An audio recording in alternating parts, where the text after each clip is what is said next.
बिस्मिल्लाहिर्रहमानिर्रहीम। उम्मीद है कि आप सब खैरियत से होंगे और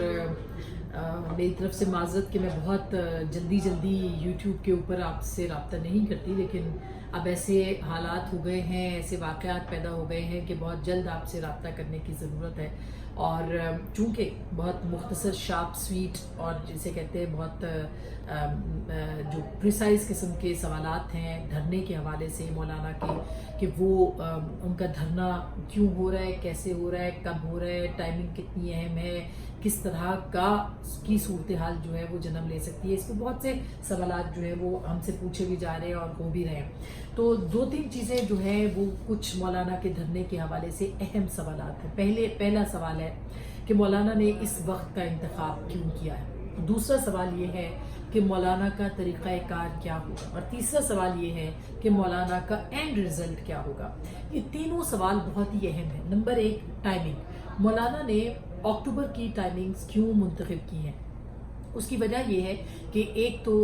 उनके ख्याल में, और जो इत्तलात हैं, JUIF ये समझती है अपोजिशन के साथ मिलके कि अवाम के जज्बात और अवाम के एहसासात, महंगाई, अफरात ज़र और कीमतों में बिला जवाज़ इजाफा और मुसलसल मतवातर जो इजाफा होता चला जा रहा है, उसकी वजह से अवाम के अंदर गम, गुस्सा और इश्तियाल पाया जाता है। और इसके लिए इससे बेहतर, यानी अक्टूबर से बेहतर जो है वो टाइमिंग नहीं हो सकती। दूसरी वजह यह है उनके नज़दीक कि नवंबर के अंदर जाहिर है कि परमानेंट तरीके से एक जो एक्सटेंशन आर्मी चीफ को मिल चुकी है, इसी तरह से उन्होंने अपनी बाकायदा दोबारा अपने टेन्योर का उन्होंने आगाज़ करना है। इसी तरह से जो है FATF का मामला भी सामने आ चुका होगा, और जो IMF की शराइत हैं जो जिसके रिव्यू के हवाले से बात हो रही है, वो भी मामला सामने होंगे। तो और तरह का प्रेशर होगा अवाम के अंदर, लिहाजा अवाम के अंदर जो गम और गुस्सा है, उनकी वेंटिलेशन और उसका जो एहतजाज है, उसके लिए ये बेहतरीन टाइमिंग होगी जिसमें कि वो अपना हक़ एहतजाज जो है वो सामने रखें और हुकूमत को मजबूर करें कि वो चले जाएं। इसमें एक अहम सवाल ये पैदा होता है कि क्या मौलाना के एहतजाज से हुकूमत वाकई घर चली जाएगी, क्योंकि हुकूमत तो इस वक्त बहुत मजबूत है। हमेशा से पाकिस्तान की हुकूमतें जो हैं उनको इस्टेब्लिशमेंट के ज़ोर से लाया और ले जाया या वापस घर भेजा जाता है। ये वाहिद हुकूमत है जो कि इस वक्त पूरी तरह से इस्टेब्लिशमेंट की आशीर्वाद उसके साथ है। और आपने देखा कि पूरी तरह से जो चाइना का दौरा है जो हाल ही में हो रहा है, बड़ा अहम दौरा है, इसमें भी एक बहुत ही अहम जो अलामत सामने आई है वो ये है कि आर्मी चीफ पहले गए हैं उनसे और उन्होंने पूरी तरह से हुकूमत को मदद फराहम की है कि वो चाइना के साथ जो CPEC के मुआहदे हैं, और ज़ाहिर रियासत पाकिस्तान उसके अंदर इन्वॉल्व है, उसमें मदद फराहम की जाए। तो फिर ऐसा क्या हो जाएगा कि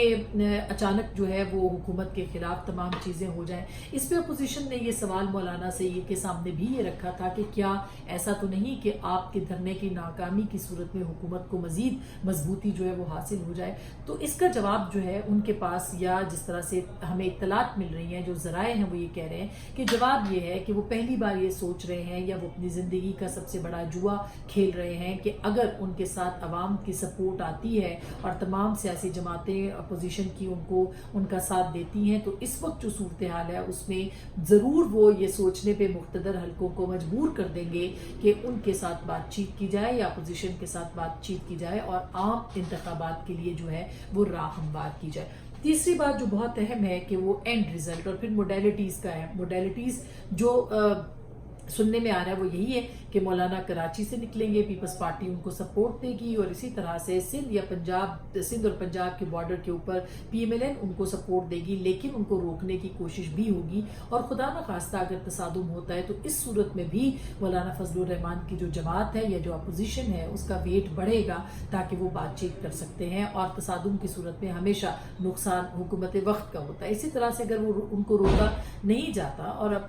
PMLN उनके साथ आती है और PMLN बढ़ावा देती है और साथ में उनको पिंडी और फिर इस्लामाबाद पहुंचाती है, जाहिर है कि उनके वहां पे अवाम की अक्सरियत है, तो भी मौलाना जो है वो एक बेहतर पोजीशन में होंगे, क्योंकि अब तक धरने में नहीं लेकिन लॉन्ग मार्च के अंदर शमूलियत के लिए पीपल्स पार्टी और PMLN जो है वो एग्रीड है। अब मौलाना इस्लामाबाद पहुंच जाते हैं, वो ये समझते हैं कि इस्लामाबाद के अंदर उनको रोका जाता है,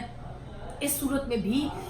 یہ ایسی جگہ ہے کہ جہاں پہ خدا نخواستہ اگر کوئی تصادم کی صورتحال پیدا ہوتی ہے تو مولانا بات چیت کریں گے۔ دوسری صورت میں یہ بھی ہو سکتا ہے کہ لانگ مارچ جو کہ پاکستان کی تاریخ رہی ہے کہ شروع ہوتے ہیں اور درمیان میں بہت سارے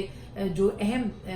مراحل ہے وہ طے ہو جاتے ہیں۔ مثلا ججز بحالی والے لانگ مارچ کو تو ہم خود جانتے ہیں کہ ابھی وہ لاہور سے چلا تھا، گوجرانوالہ پہ پہنچا تھا، اور اس وقت ایک اہم کال جو تھی وہ جنرل کیانی نے کی تھی، اور اس کے بعد آپ نے دیکھا کہ اسلام آباد پہنچنے سے پہلے جج صاحبان جو تھے وہ بحال ہو گئے تھے۔ تو لانگ مارچ کے لیے بھی اپوزیشن نے اپنی ایک اسٹریٹجی تیار کر رکھی ہے۔